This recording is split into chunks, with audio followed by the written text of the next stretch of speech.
Welcome to Startup Mind Corporate Grind, the latest mini-series from Empires of Innovation. With Ozan Sönmez, we'll explore the fundamental disconnect between the industrial era corporation and the modern entrepreneurial workforce. This series confronts the uncomfortable truth that the old corporate structure wasn't built for this generation, and this generation wasn't built for it. We'll dissect why shiny employer branding fails to attract the builders and creators you need, why corporate startup partnerships are a dangerous trap that can bankrupt a young company, and how the very definition of a job is being rewritten. Whether you're a corporate leader frustrated with your inability to attract talent, a founder navigating the treacherous waters of corporate partnerships, or a recent graduate facing a choice between creating value and becoming unnecessary, this series is for you. Join us as we challenge the obsolete rules of work and explore what it really takes to survive and thrive when a startup mindset collides with the corporate grind. Now, let's jump into today's episode. Hello, welcome back. Hello. Shaka. Shock us. All the excited jitters, I guess, for this Yes. episode. All the good feelings Yeah. for No, for a, for a difficult conversation. it's gonna be good, as always. Never For us, it's difficult for easy. you. Yeah, For true. corporates and for startups, they'll be the judge of it. True. For whoever's listening, it might be a bit of a reality check. Yep, that's what we're here for. For sure. And we're here to talk about not why corporates might avoid startups, but actually why startup founders can avoid corporates It's and true. large companies who may have a big payout to offer, an exciting opportunity. The money could be huge, the exposure could be big, but it might not be enough to get a startup to come their way. They can get the worst of both worlds instead of the best of both worlds. And I've seen my fair share of working with large companies and having the difficulties of working with large companies as a founder, as a advisor as well. So, um, as you said, there's a reality this is where the reality distortion field disappears, even when you get into the details of things. That's for sure. And we will definitely get into the details. Let's do it. So, why could a founder say no to a deal, a partnership, or even a job with a large corporate brand? So, I'll try to use a framing that's easily understandable and it's like not going to have resource or cultural differences. So I want to kind of put this into a perspective where even startups in Silicon Valley or in Middle East or in Turkey or in Europe or anywhere else can actually use as a framework. And that framework I like to use is the resources framework. Regardless of geography, place, culture, country, stage, I think this framework will help. Um, Let me explain what I mean by resource framework. A startup, as explained by Steve Blank, is a temporary organization looking for a scalable business model. Temporary organization is an important phase, but scalable business model is also an important phase. Temporary because they have not yet figured out product market fit. They have not yet figured out fast growth. And that is one area where startups are trying to figure out. So most of them, early stage startups, are in the business of figuring out. The faster they do it, the faster they can go, or they can close. Like if they can't get it, they close and they do something else with their life. That's something the corporates don't understand because the corporates believe they are talking to a company, like company to company. They don't understand there's a lot of ambiguity and there's a lot of trials that's going on in the startup side. Even though there's no company to company talks, it's like a person in one company talking to another person in one company. But those people come from very different mindsets. They might be at the same age, by the way. It really is not a matter of age. So the corporate person can be 40, the startup founder can be 40. So there's no age difference. So these are not like young people we're talking about necessarily, but because that is a misconception that happens. Like, oh, if it's a startup, it's built by a young company out of college, they don't know anything. That might not be the case. Even though they have an experience, same level of experience, even this person who's building a startup has a corporate background, has worked, they are not talking for the same mindset, through the same mindset. Because one of them is working for an entity, an organization that has found a scalable business model that's repeatable, that's working, they grow. That's why they are a large corporation, a holding company or whatever. And this one is just figuring things out. So one difference, that is one difference. So the resource framework is very simple. What are the resources that the startup needs? Yes, of course. Money. Yes, of course. Maybe. Funding. Yes, maybe. But most importantly, the startup needs to find enough customers to carry them forward into the large markets. And that's why actually they want to talk to large corporates. So at a stage where they have product, they have some revenue, they're trying to move into the late majority or early majority markets. That's the famous crossing the chasm. However, the corporation side does not know that. The corporation does not know this company is just got revenue, just got the early adopters, just got the innovators, and they don't understand they are trying to cross a chasm by having that company. So the requirements are very different. And this is the part where the resource framework works. So resources in terms of money, if the startup has some investments or some bootstrapped money and some revenue, they have money. So what they look for is not necessarily the investment side, it's not necessarily monetary. They're looking for validation. So that's the second part of the resource. So money is one, validation, branding, anything that's attached to that partnership usually is more important than the resource itself at that point for startups. However, the resource is also important because without the resource, there cannot be any transactional value. So just having the corporate logo might be problematic. And this is a very important point. So we covered two parts of the resource framework, and let me cover the last important piece. A lot of startups try to get the logo of a large company and present it as they are a customer and they want to use their name to influence others and cross the chasm when they don't have enough resources, when they don't have enough revenue, when they don't have enough product market fit alignment or signals. That is a mistake that I see a lot. Or assuming 4 large company logos will help them do something better is a misconception that I really like to highlight. Because if they don't have enough early adopters, innovators, regardless of how many big company logos they put on their deck or they put on their press release, they will not have what it takes to cross that chasm. The logos are not the important piece. The role early adopters and innovators play in the early stages of the product development is feedback loop, very fast feedback loop, and some revenue loop. So just doing a proof of concept or a free pilot for the large company does usually nothing but damage to the new startup, because the startup needs to understand what they should add into the product. And for that, they need someone on the other side who will spend the time not only using the product, but giving feedback for the product, not only paying for the product and kind of setting up a price point, but also giving feedback about the value they get out of that payment. That's the value-based pricing that needs to happen as quickly as possible to make sure that the startup has a repeatable, scalable business model. Because repeatable is more about how am I going to find more customer. Scalable is how am I going to get more revenue and actually get both. How am I going to get more customers that pay me? So that becomes a scalable, repeatable business model. The business model part is the pricing. So how am I going to find the right pricing? And they make this mistake. They go to the large companies immediately.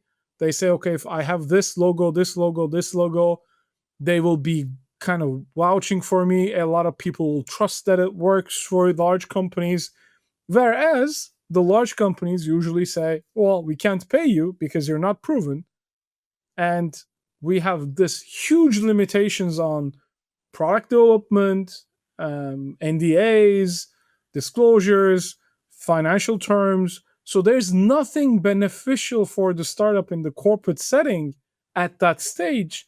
And the corporates usually use these young companies as sometimes not bad intentionally, but sometimes bad intentionally as free labor.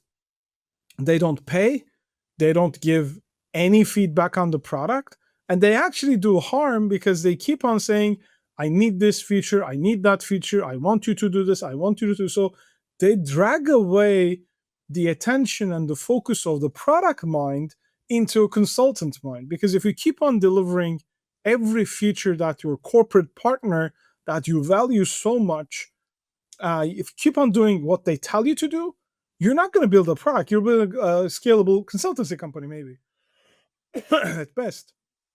Because then it becomes a clunky product. It doesn't solve exactly what you need to be finding and what needs to be paid, and it just goes nowhere.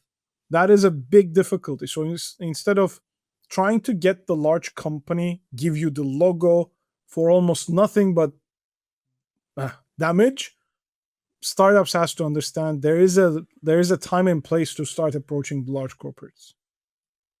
So I think that that gives some advice to startups, but when we're thinking about corporates who are wanting to work with startups, what are some of the things that they should, yeah, avoid? I mean, I think it's very easy for a corporate to say, yeah, we have a lot of money, we can invest it in someone doing X, Y, and True, Z. But also, what should a big brand or a large company think about being credible in the eyes of a builder, being credible to an entrepreneur, to a founder, to someone who's innovating so much? true. So I think the biggest difficulty that I've seen in large corporates when they approach startups as solution partners, even to buy their products, not necessarily turn them into consultants, is they don't understand the pace of what the startup is able to do and what the startup needs to do. So this becomes a very huge disadvantage to startups or to people inside the corporate who wants to work with startups, is they don't understand there's a pace difference. And the pace difference is in two things. One majorly is how fast the startup will deploy new features, will answer questions and everything else. And the second one is how fast the startup wants to get paid. So usually when leaders in certain organizations in different verticals, different departments have a problem, they might go out and try to find the startups, and they engage with startups, and startups are very happy because there's some opportunity, some money, some revenue, and that's also a good way to kind of lead to product market fit. But they don't understand that the person they're talking to from the startup angle is not the person who's going to send them the legal terms, is not the person who's going to send them procurement details, is not the person who's going to send them the financial details. That's the person who has a problem. And that person, if that person is in some level of authority, they will be very engaged. So he will try to figure out, can this startup solve my problem faster, cheaper, better than anything else in the market? And if they cross that path of validation, does it work? Does it work as it should? Can it be deployed? And if all the technological specs are done, which takes a lot of time from the startup's perspective, but not a lot of time for the corporate. So that's the pace difference. For the corporate, having this conversation for 3 months is perfectly fine. But for the startups, they need to do a lot of things, but spending 3 months with a promise of something happening, it might be a waste of time. So when they go through all these technicalities, because they should be solving a real problem, otherwise the corporate will not go to this company. So when they get through all the technical difficulties, the startup is very happy. They got an approval, they got their security test, they got all this stuff. And the corporate guy is happy, but he has to hand over it to other departments. And that's where shit happens. When he hands over it to other departments, in terms of pricing, finance, in terms of budgeting, in terms of control, in terms of legalities, in terms of procurement, then the pace becomes something completely different. So, and then it frustrates the startup, and it frustrates the individual in the company who wants to work with the startup. Because every time a problem happens with any of the other departments, the job that needs to get done, the problem that needs to get solved, where the individual in the company trusted the startup, doesn't get solved, doesn't get launched, doesn't get deployed, because they go into this loop of procurement, finance, and everything else. And these, all of them, and legal in some cases, these just take their own time. And hence, whenever the startup goes to the technology leader or the problem owner saying, this department did not respond to us on time, that department has a lot of things to do. So you're maybe problem number 9 for them. And that person has to touch base with the procurement or legal or finance and ask them, oh, can you please make this a little faster? So they respond to the startup. And usually the first response is like, oh, provide me with this details. Give me this documentation, give me this. And if it's in procurement will say, well, we just need to create a tender because their prices are a little higher. And for us to be compliant to audit and finance, we need 3 bids. And they were like, what do you mean 3 bids? We just went through a 3-month process of validating our technology. Now you tell us you need to go out and find somebody to help you, and you will tell them everything we're doing. You're just going to have us compete on price. That's something the startup usually can't sustain that damage. Or assuming they went through it, assuming the procurement was equipped with making those decisions, which usually they're not. I haven't seen many of them that are equipped. Then it goes to negotiation, then it goes to payment terms. And all of a sudden, the startup is assuming there's a price, finally we set that up. There's procurement, finally we set that up. And then there's price negotiations. Oh, finally we set that up. And now there's payment term negotiations. All of a sudden, the startup says, here's from the finance department, well, everything looks great. Here's the pricing, here's the product deployment line, and you can invoice us after the product is deployed, and we'll pay you 120 days after or 90 days after. They go like, wait, what? They've never been into that situation where everybody wants to get a problem solved, but every division of the company has a different problem of their own to solve. The procurement department has a different problem. The finance department has a different problem. Legal department has a different problem set. And they all tie up to the real issue, which is finding a technology to make things work. But usually in large corporates, they are so siloed. Finance, legal, procurement are almost as if they're working for another company. They usually don't realize if the real work is not done, they have no reason to exist. But they're so big now, that is their task. Like, they have to follow rules, they have to follow structure. The person has to solve the problem. Legal has to make sure this problem is solved safely and compliantly. Finance has to make sure there's payment. Procurement has to make sure there's compliant. And all of these cycles are supposedly working for the same goal of solving a problem and making money. We're talking about the B2C, B2B business models usually. And all of a sudden, this startup is like struggling. Who do they talk to? Oh, I talk to this guy, I talk to this guy, I talk to this guy. And this is why companies lose. If they are not structured in their silos to enable faster pass of deals with startups, and I akin this to, like, in the airport, there's a normal passport line for people, and there's a fast pass line for people who are more privileged. And this time, the privilege is not that they're not there yet. They're not big enough yet. So it's like, if there's a small company, here's how we work with them. If there's a large company, this is how we work with them, because the risks are different, rewards are different, structures are different, money is different. But with startups, there's not so much risk. They don't know what they don't know. They're trying to figure out. So we should not apply in our general rule set. We should just make exceptions for working with startups. And I have not seen a lot of large corporates that has spent the time to talk about these siloed problems. I have not seen a lot of corporates that have spent the time to convince the head of finance, head of procurement, head of legal that they need to follow a certain rules. And again, it doesn't take too much time to tell them This is what we're trying to do, solve our problem so we make more money, so we pay your salaries. But for us to do it faster and in this competitive market to become more competitive, to survive, you guys need to find a different rule set for these people. It's not like don't apply any rules. That won't work in the large company. This is a rule set for this category of companies that we work with. There has to be a different rule set. So, but again, most of these engineers, most of these, like whoever has the problem, it could be engineering, it could be fine, whatever that is, but they don't want to spend the time to break that silo and have them work because they usually don't have that clutter of influence.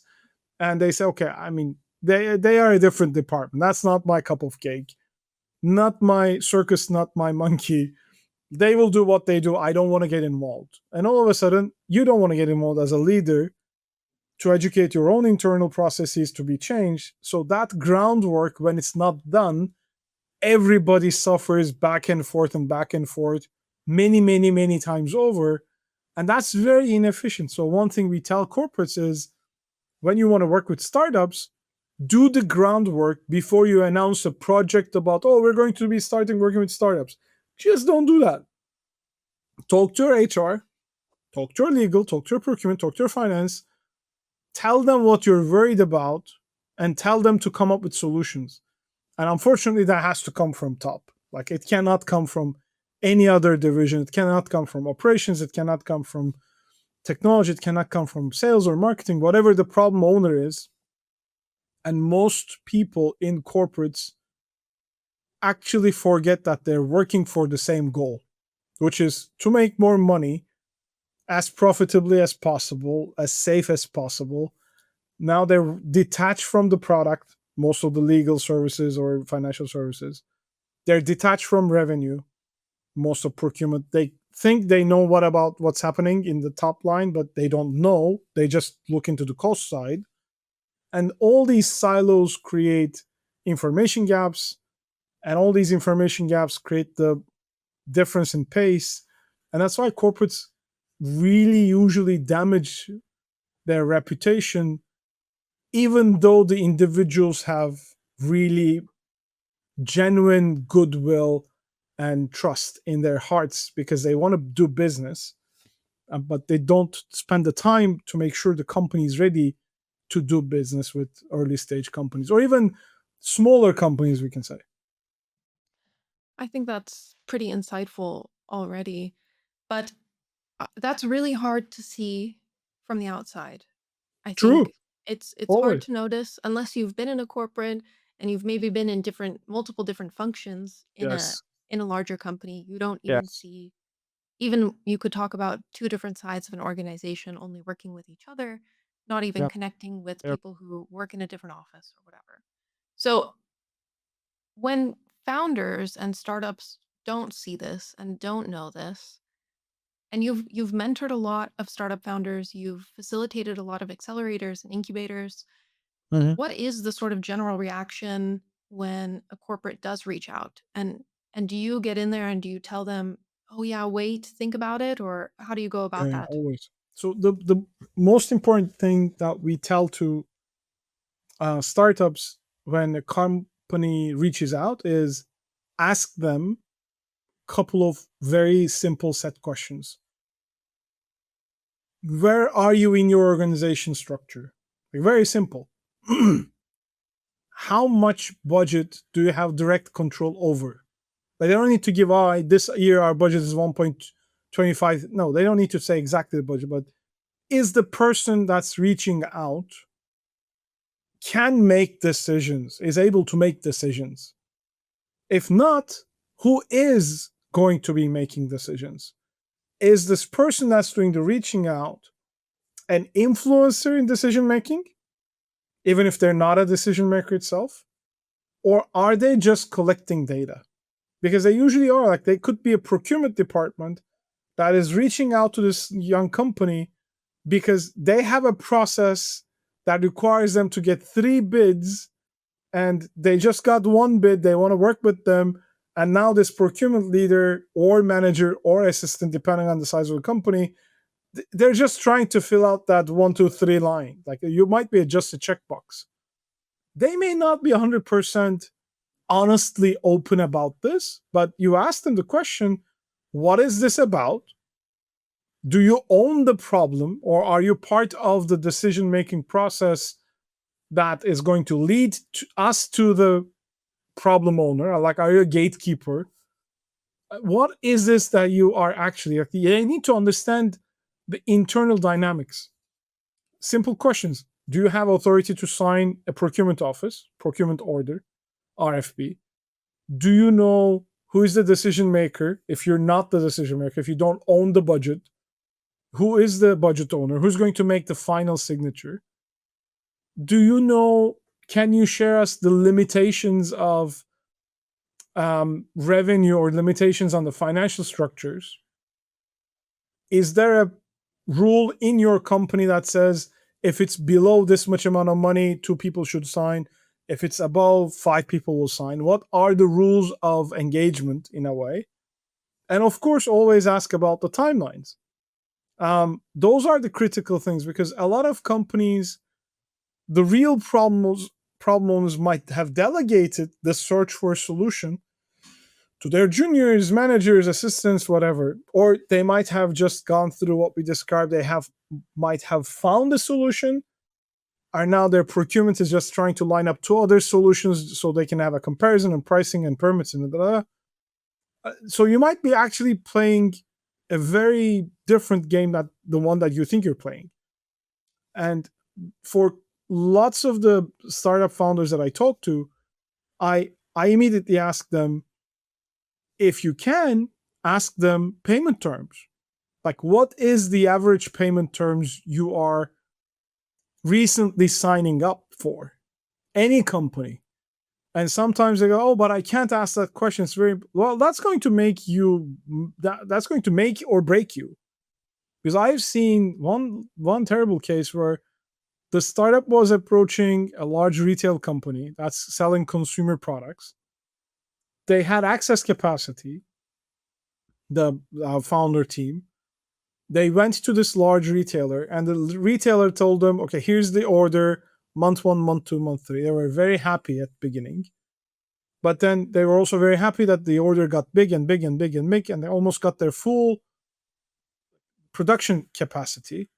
But then they realized in the terms and conditions on the negotiations, they did not ask about upfront payment, or they did not ask about payment orders or checks or anything that looked like a legitimate financial value.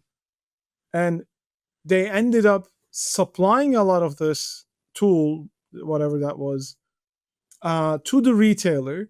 And the retailer was just doing what they were agreed to. So they did not pay the founders, the startup, for months, because that's not what they agreed for.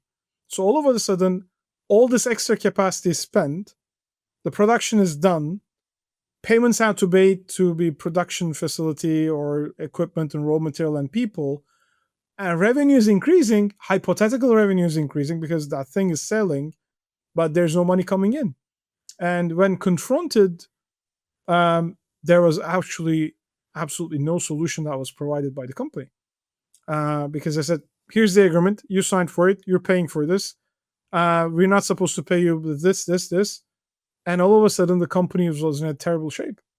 They had to actually go back to their investors, who up until that point were very hopeful, very ecstatic.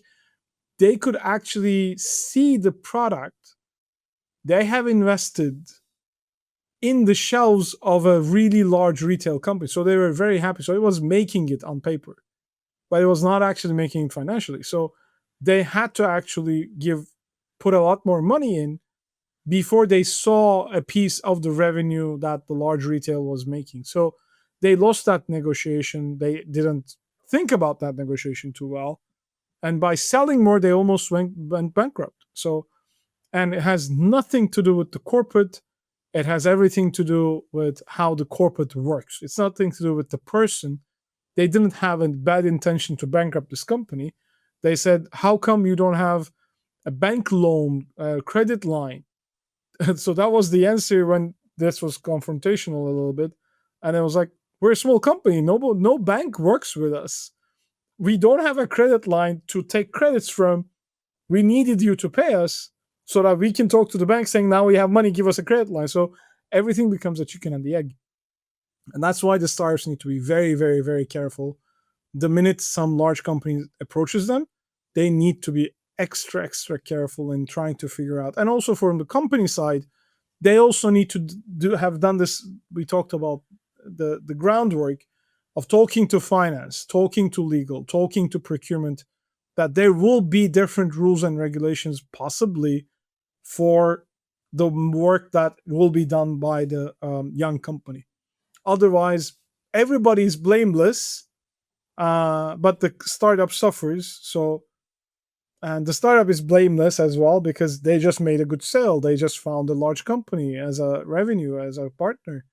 And nobody's to blame for, but at the end, if the startup goes off, they go off. So it's just like a switch. That is a very unfortunate situation. Yeah, But I mean, I think good for anybody from a large company who's listening to think about the difference between their quarter and a startup's quarter and what that looks like. true. How 3 months can really change It's everything life if and you don't death. get paid. Yep. But yeah, I mean, that situations like that can really break trust and credibility in a large Always. organization because, yeah, the structure isn't there to facilitate working with startups or founders or otherwise. What would be some sort of solutions or ideas to sort of rebuild that trust, rebuild that credibility, and yeah, reposition the brand as forward thinking, as innovative, as friendly to startups? So I think there's almost no way to fix that branding if it goes sour in one deal. Founders talk between each other. There's a much stronger gossip network among founders that the companies or even investors don't know about. So if you don't treat a startup well, it gets hurt.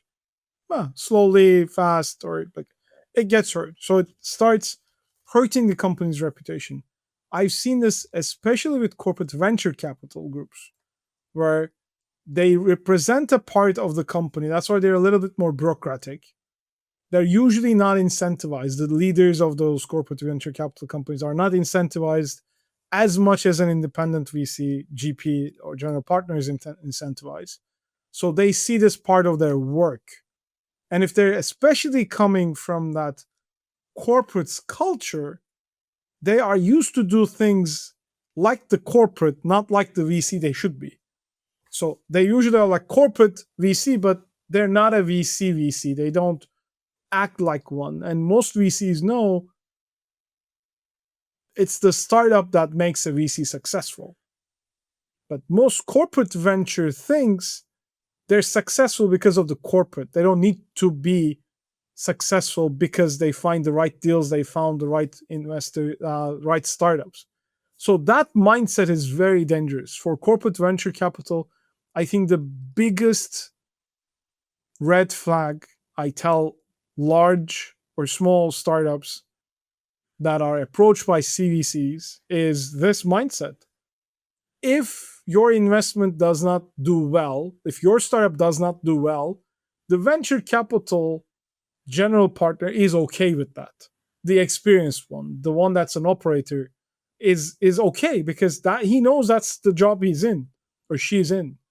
But for the corporate venture, there are very different dynamics, and usually the startup does not understand them. Oh, there is money they want to invest. There is money they want to invest. So the corporate venture or venture capital, well, they seem like they're doing the same job. They're absolutely not doing the same job. Their money doesn't come from the same resources. Their incentives are not aligned with the same at the same level. And usually there is turnover a lot faster in corporate venture capital than in normal venture capital GP partnerships. And that's why when you are talking to a corporate venture general partner, they might act exactly like the corporate side and they might be working in silos. They might not have investment decision making apart from the company's decision making tools.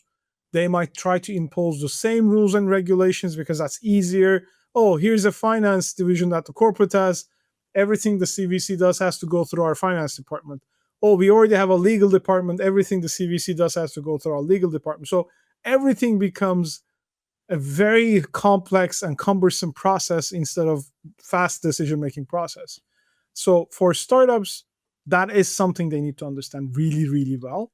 And just being approached by a corporate venture capital does not mean they're going to get maybe favorable terms, they're going to get less of a negotiation. It is, from that aspect, it's very different to be approached by corporate venture or a venture capital. And startups that are doing it for the first time usually don't understand. So, going back to your question, it's really important for the startup founders to understand what's going on and to actually think about what could go wrong and ask other people what might have gone wrong, what can go wrong. They need to use their network much faster, much easier. I think that's probably pretty useful for startups who are starting to look into this crazy realm of opportunities. Yeah. But I think it would also be nice to know, what could a credible relationship between a startup and a corporate look like? What are some of the avenues that startups might consider, putting feelers out there for, or chatting with their corporate, colleagues, or yeah, network that they have?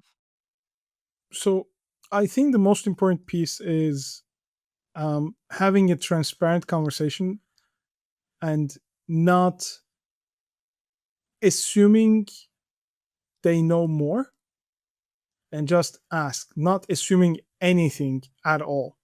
So a good partnership should be built on trust. But just because the company has a really important brand and everything else does not mean the individuals are, or the company is not going to do what's best for them. So everybody should know, all the staff should know, at the end of the day, people working in the company are working in the company to do what's best for the company, not to do a fair deal in that sense. They are tasked, their job, they're paid for this, unlike the startup. So that incentivization is really important for them. And sometimes it's not like they are mean, they want to exploit you, they want to steal your IP or anything, though it happens occasionally. The intentions have to be very transparent and communication has to be very transparent. And that is one of the key things. Like assuming they will do this, assuming they will do that is really dangerous. Putting everything on writing is very, very important. It may not help at the end of the day, because we're going through a crisis with a very large corporation. And now I'm understanding even more, although I've been giving this advice for many startups, now I'm understanding more what the power of the brand is in terms of the legal side of things. Doesn't really matter how much of a legal documentation you have.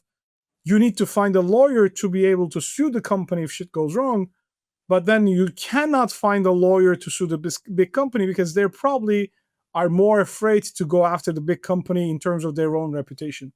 Even if it's a case that's a sure win, even if you're 100% correct, finding a legal advisor to help you get this to court or get this to negotiation might be outright impossible. So that is something I'm becoming more skeptical, and because I'm going through the same problem as of today. And doesn't really matter if you're right or wrong. There's no right or wrong if you're like talking to a giant in the room. The gorilla is the gorilla, and nobody would like to fight that gorilla because everybody is like pretty pragmatic. So that is a challenge, like being transparent 100%, being putting everything in writing 100%, and actually finding the lawyer to go through everything, including the possibility of going after the company if things don't go well, is very, very important. I would usually not say this, but I'm suffering from that quote unquote mistake where I did not have the legal advisor before I signed the contract, or the legal advisor that we had just reviewed the contract and everything seemed well. But when there's a contradiction, it's a different legal service, not just contract review, but litigation. And that's a different service, different company. So, and that's why I really not a big fan of companies that don't have an excess of 100,000 euros to be actually thinking about doing work with large companies. I think that's a big amount for a lot of Oh, of companies. course, it's a big amount for a lot of people. But by the way, And just give me 1 second. Let me plug myself so we don't lose the conversation. that But would be again, bad. it is a big amount, but that's actually probably the minimum amount you would need to talk to a legal service provider and provide them with enough details on how this will go out, how they will be payment, how things will work. But it's really time consuming. So beyond the 100,000 euros or dollars, what have you, what are some of the stages of a startup that could consider working with a corporate? Yeah, they need to have that financial, you know, pot in the bank, but what else should they have set in stone already prepared to do that they could actually start working with a larger company and not, well, not risk being taken as advantage of? So I think we can go back and complete the resource framework because that's completely attached to it. One was finance, the other was a little bit more structure and branding and everything else that's included.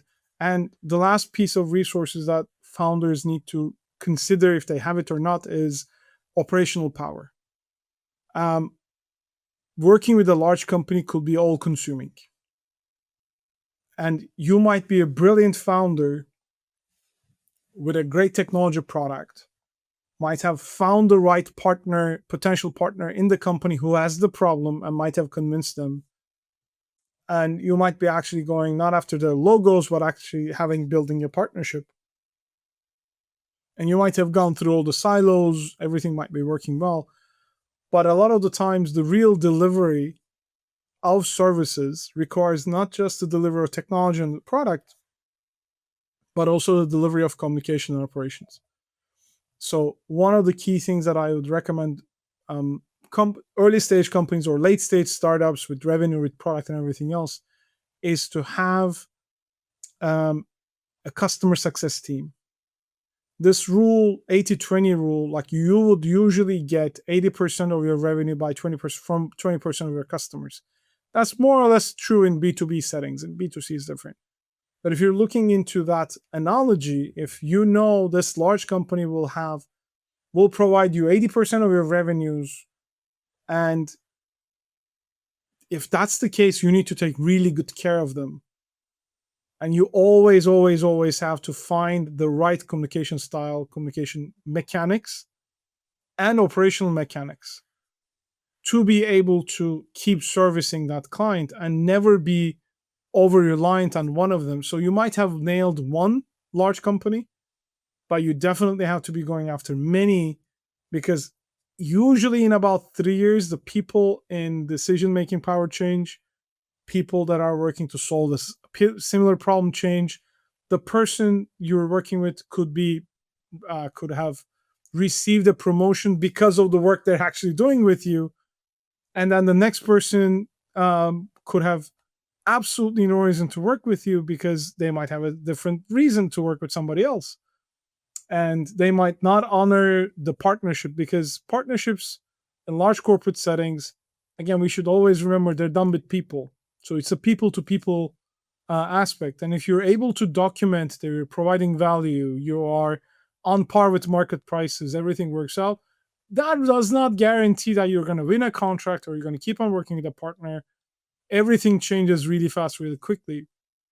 If you have the wrong partner coming in, everything you tried building might collapse. And if you don't have enough reserves, that might not be the best option for you to keep on working with this large corporate.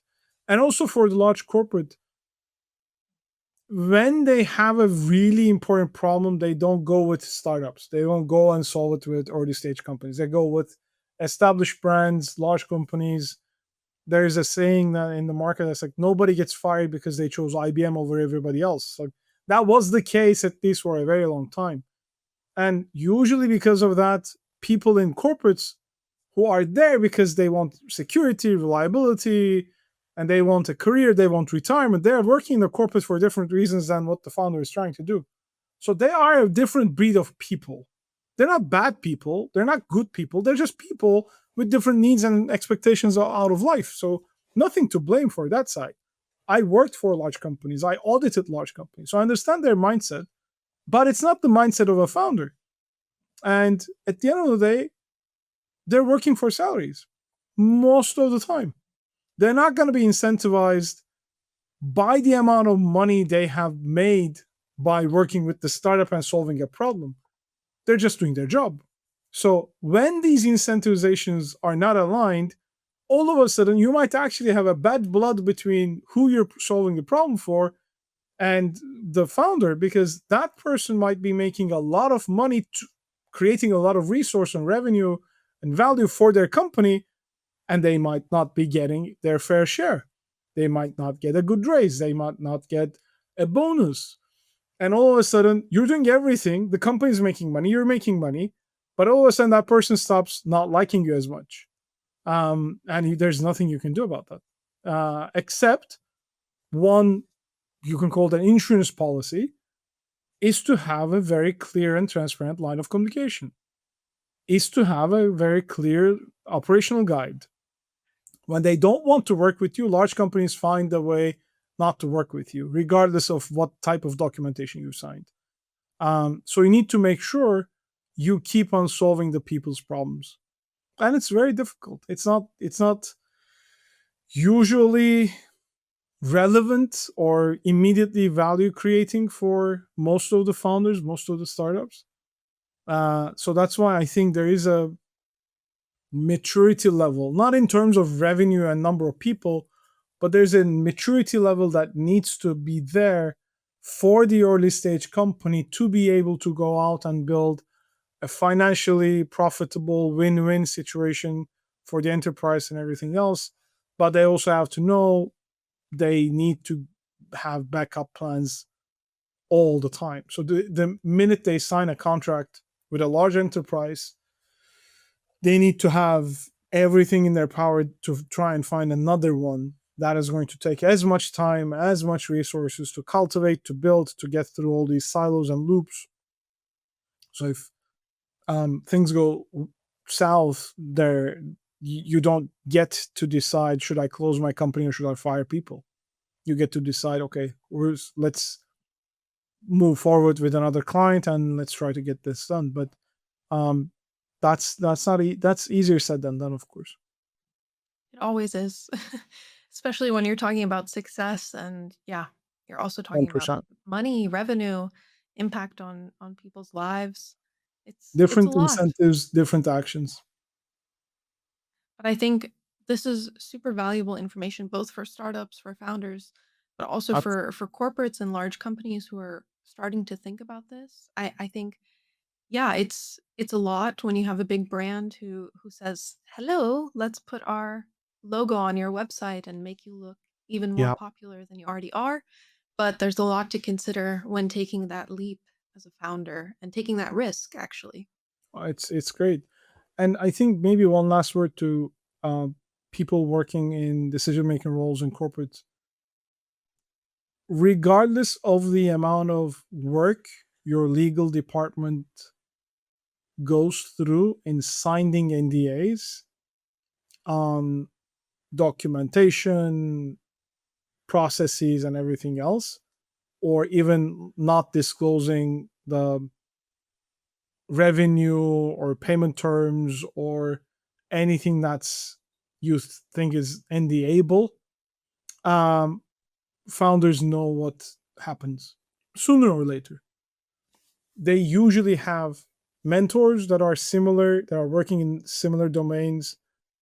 When something goes wrong, the mentor knows, and the mentor knows everybody else knows, because it's the mentor's job, both from a personal perspective and from a professional perspective, to warn other companies not to work with this large one, because he knows this large one is not behaving in the sense that they should be behaving. Or if there's a hiccup in terms of payments, there's a problem in terms of negotiations, if there's a problem in terms of the turnover of that company and decision making powers, the company is a piece of paper. It doesn't exist. It's a legal scam in a way that kind of protects shareholders. It's just a piece of paper that says this is a company. It has different liabilities than the people involved. That's it. That's what a company is. And so people can get mystified by knowing it's run by people. Like there's nothing called a company. It's a person doing something for something that exists only on paper. So you need to be very real about this. And that's why the communications and everything is this word, but also people are people. They will flaw.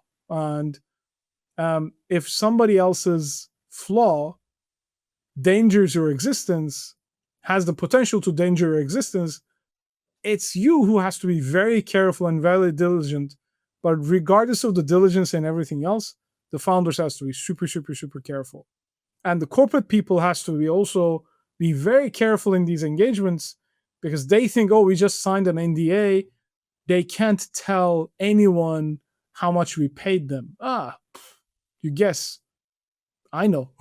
So um, they will never say what happened. You might guess. Technologically, it's true. Look, I have not seen a technology slip out of that NDAs, but I have always seen when the problem happens in terms of finance, in terms of negotiations and investment, these things accumulate and they spread out. Nobody needs to know the details of technologies, and that's usually something I never hear. But a lot of people gets into trouble or legal things, they will put them in trouble, never do. They have no idea how that information got through.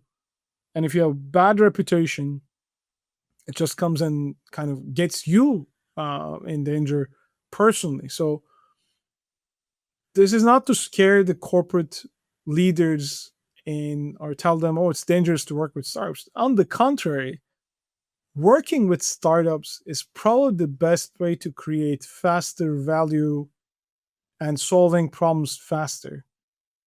There's just a downside in that sense. Like you just need to do a little bit of work beforehand to make sure your company's divisions don't mess up that departments, that don't mess up that relationship.